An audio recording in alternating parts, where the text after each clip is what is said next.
শহীদ আবু সিদ্দিক হালদারের খুনের সঙ্গে জড়িত সংশ্লিষ্ট সকল ব্যক্তিকে দৃষ্টান্তমূলক শাস্তি দিতে হবে। এই ঘটনায় শুধুমাত্র ঢোলাহাট থানার পুলিশই নয়, শাসক তৃণমূল কংগ্রেসের স্থানীয় নেতৃত্বরাও জড়িত। এমনই অভিযোগ করেছেন ইন্ডিয়ান সেকুলার ফ্রন্টের চেয়ারম্যান তথা রাজ্যসভার বিধানসভার সদস্য পীরজাদা নওশাদ সিদ্দিকী।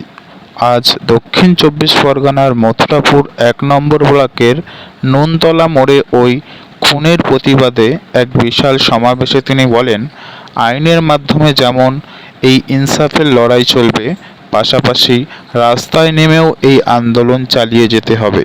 বিধানসভার মধ্যেও এই বিষয়টি তোলা হবে বলে তিনি জানান।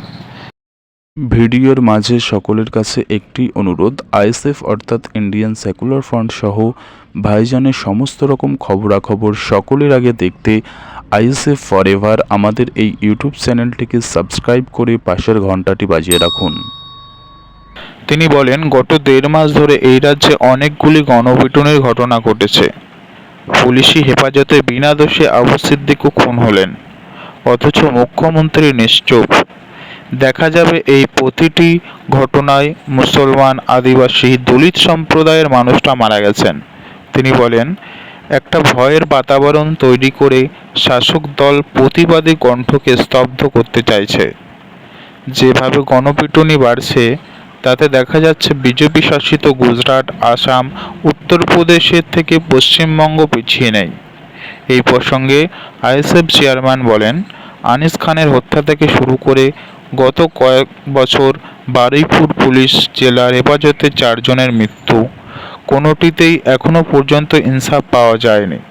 আবু সিদ্দিকের হত্যার ক্ষেত্রে এটা সহ্য করা যাবে না।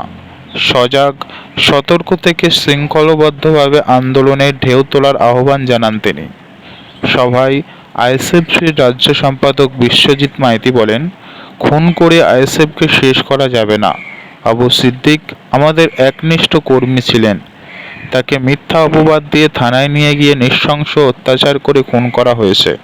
তার বাড়ি থেকে প্রচুর টাকা ও গয়না নিয়েছে পুলিশ। সেগুলো যেন অবিলম্বে তারা ফেরত দেয়।